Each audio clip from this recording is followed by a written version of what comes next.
Good day and welcome back to Elementary 72 Gaming. Before I start this video, I'd like to ask you all to please leave a like or comment on my video, consider subscribing to my channel, and if you don't like the content, leave a dislike and a comment to know where it has gone wrong. Okay, so continuing forward, this is going to be more of an announcement on the upcoming build series. So I have done the battle cruisers, just the preliminary in the start. It's not yet time to update those builds because they haven't yet gone out to that far, and I am going to also explain how I choose my best fit building. Now, when it comes to choosing a best fit on any ship, the first thing to think about is, can it survive in multiple aspects of the game? Then the second part of that whole equation is going to be, can I make it survive another aspect of the game? So that's how I go about starting up the whole process of making a best build. So, example, the Caracal Navy issue. I may have given you a different build from what I'm using on my ship right now. That's because my ship has more shield technology in booster and hardener than it did originally at the time when I made that video.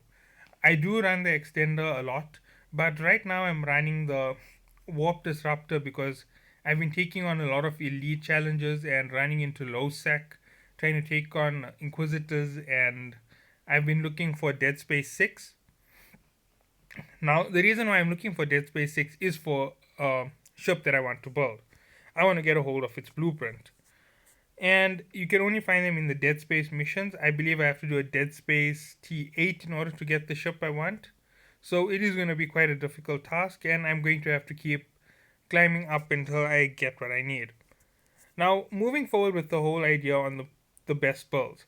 The best builds are actually built with three things in terms of weighing what needs to be put on a ship. You need to make sure that your ship can survive in a PvP scenario. You also need to make sure that your ship can survive in a PvE scenario. Now, there's one thing that it doesn't account for, that's the maximum PvP situation. Obviously, with the triple shields and the booster, you can start running. However, the catch is some ships will run micro warp drives and warp disruptors. They're gonna warp disrupt you and pull you out every time you try to warp away. You don't really stand a chance against that type of blockade or armada. But there are ways around it, and you have to play skill in order to use the ship a little bit better. Now, beyond that, there are other aspects to this thing, which are to the build that I have taken into consideration. Can it play in PvE? If a build can't last in PvE, it's no good to carry around everywhere. That means you're going to have two sets of fittings or two separate ships, one to run PvE, one to run PvP. And I'm not really looking to make the glass and defense builds yet.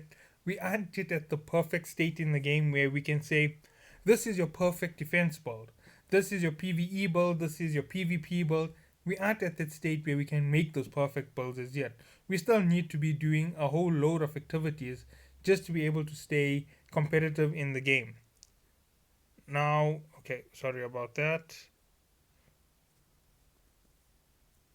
Now, in consideration of everything that I have discussed with the basics of this entire building process, I only discussed two things. Now, there are other things which go into my consideration when planning out a build of a vessel, and that is I plan on improving other aspects of the vessel itself. So, I hate when that happens.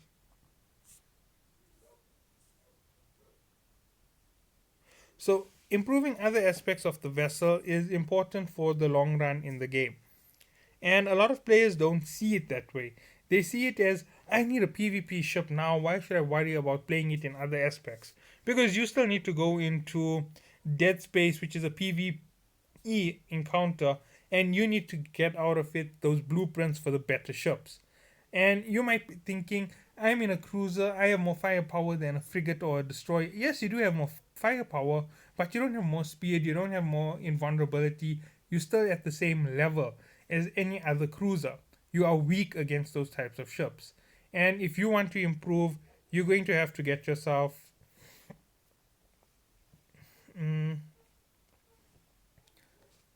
you're going to have to get yourself more elite ships and more elite vessels. And all that does is balance out the fight a bit more.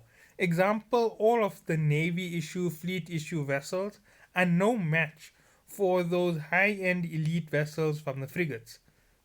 No matter what your build is, you aren't really a match for them. You need a fleet or you need the advantage of multiple players to get you into that advantage with those ships. And you need to weigh out massive disadvantages to get yourself into a range or into a rate of fire to match up with those simple builds. You need to sacrifice defense so that you can actually hit them. You need to sacrifice your energy so that you can fight for 2 minutes. Okay, I'm using somebody else's reference. So you can fight for 2 minutes in a fight. And that isn't what you want to be doing overall. You want to be able to fight for an hour, for 2 hours. You want to be able to take out an entire fleet. And those are the things that you want to think about when you're building your ships more for those PvP specific scenarios. And even then, you're going to be balancing your build in different ways. Because a PvP focus only is going to always include the warp stabilizer. It's also going to include micro warp drives, and it's going to include, let's see, what else would I definitely include?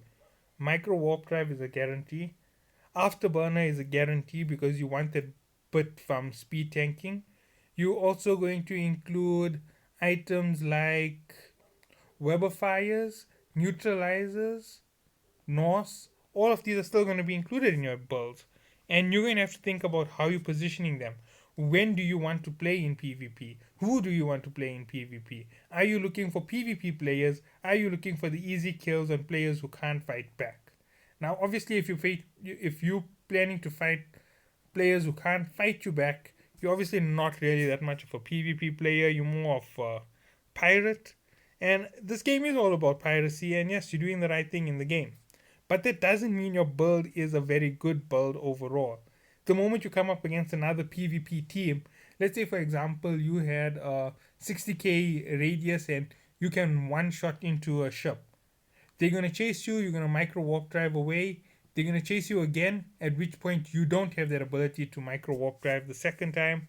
And those are the things that you think about in terms of gameplay. It's called, what was it? Mental simulation. And once you have completed enough mental simulations of your fights and your battles, and you have working strategies, that's when you start to move forward. That's when you start to improve and get to another level in your gameplay. Now, a lot of players have already run their mental strategies through, and because of the sandbox version of this game, your mental strategies will work very well. But remember, there are so many different types of builds for you to think about going against. You need to run them into your scenarios. Example, how many percent of the time, how much of the time am I going to be able to bust someone's shield and do damage to their armor? How much of the time am I going to be running into regenerating armors or extending armors? Are they going to be very common?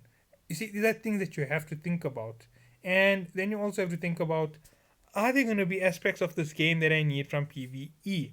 Are there going to be things which I need from PvP? Are there players in this game who have ridiculous builds that I can't match or stop with the best of my ability? And the answer to most of those is going to be unfortunately yes. There are players who have builds which are so powerful, I'd never be able to stop them, and I know I won't be able to stop them. But I can fight them if I'm going to run into them, and it's not going to be a very good fight. I'm going to do some damage to their shield, I might get to their armor, but that's because I'm not running the battle version for PvP solo. And I am going for more of an all round build on my vessel. My vessel right now has been made more to run into story missions because I'm completing the story missions and trying to farm the ISK from it as fast as possible to lead me up to the next level in the game. I know I can complete for patriotism solo with this vessel. I can do Minmatar space solo with this vessel. I can solo Galante space with this vessel, but I can't solo other aspects in the game. I can't solo a PvP ratting fleet. I can't run through every single blockade in the game. If I run into someone with a warp disruptor, there's a strong chance that I won't be able to get through their blockade. And I've done it before. I've made it through blockades with taking 2 or 3 hits to my shield. I've lasted 2 minutes against um, fighters. I've done all of this. So that's where I test my build in terms of one vessel, and I look at where it needs to improve.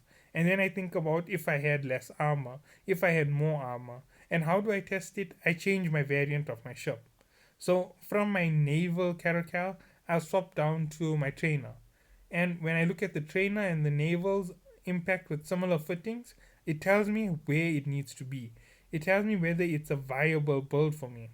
And you might be thinking to yourself, that's not really the way to do it. Why are you just wasting your time running around with trainer vessels?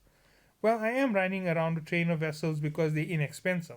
And I'm not wasting my time using them. As I said, using a trainer only builds your experience within the game. Okay, I'm just trying to get this out.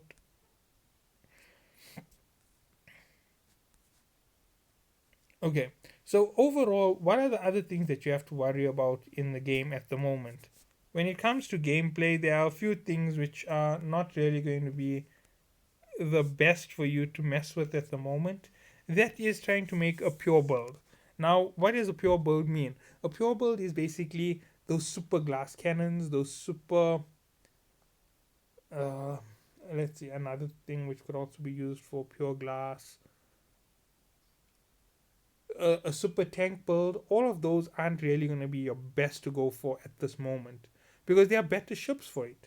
And there are also better ships for the attack vessel. The Navy Caracal issue is more. The Navy and fleet issues are definitely suited for combat builds and will do very well as a combat build moving forward. So, thinking about it, this naval issue. Uh, nope, that's not going to be shown. The naval issue vessel that I have, what can I do to improve it? What can I put on this vessel to make it unbelievably hard to beat? And thinking off the top of my head, the first thing that I can think about putting on this vessel to make it hard to beat is a 3-way shield build or a 4-way shield build. Now, the reason why I wouldn't normally put a reactive shield is it's not that much of a gain and it isn't the most impressive piece of equipment to throw onto a ship. But if I had 5 low slots available, I would throw on the reactive and the boost. Now, what will that do in terms of my shield? That's a shield booster, shield extender. It's going to give me that extra tankiness. And I need the speed to negate most of the effects of most of the weapons. So I am now moving faster, tanking more damage, have more resistance. I've done it. I've made a tanky build. But that's sacrificing all 5 slots just to make my ship more tanky. Is it worth it? Yes, it is. It's absolutely worth it to have a tank. Is it worth it in terms of going into PvP? Absolutely not. The fact that I have to increase the amount of speed to increase the tankiness means that the moment someone decides to warp disrupt me, I need to sacrifice one of my slots. And sacrificing a slot for the warp disruptor takes away from that whole build. So I would use a better build on a sniper instead of going full tank. Because snipers are the only ones with 5 slots. And the 4 slot build that I'm using right now is extremely tanky. It may not have the amount of armor as a Mauler can have, but I have fought in a battle almost as long as a Mauler. I've completed an entire For Patriotism solo. And just saying that, you must understand that For Patriotism solo with just the Navy issue ship, as I said, it took me just over 2 hours. No help, no other vessels, no warping away. I just fought ships non-stop through that entire fight. That's from T1, from level 1, the first wave, all the way to the third wave with the elites. And I can do it with that Navy Caracal issue because I can drain ships that come too close. Are there negative drawbacks to the way that I build my ship? Yes, there are. I have to change out my when doing certain missions. That's because they have not warp disruptor, sorry, warp stabilizer. Because Warp disruptors are used in those missions and they are very difficult to negate their effects. Now, let's think about other things that could be used against me in terms of building my vessels. So, I have a number of vessels that are more focused on fighting in the moment. So, this vessel, for example, my Navy Caracal, is more tanky than most of the Caracals out there. It's also a very heavy distance fighter at the moment because I've put more distance weapons on it. It would do way better with a pair of rapids on it, but why haven't I gone rapid? Rapid would give me a lot better firepower. It means that I can't fight for as long as I'd like. That's why I don't use rapids on it. Could I run torpedoes on this build? Yes, that would actually be fantastic. Close range torpedo build with this vessel will allow me to take out everything and drain power from them, regenerating and holding up my shield. It means that I don't have to change my low slots. I can run torpedoes with it at a very close range. And just showing you exactly how far my range is on torpedoes, you can see that my missile range is 9 kilometers.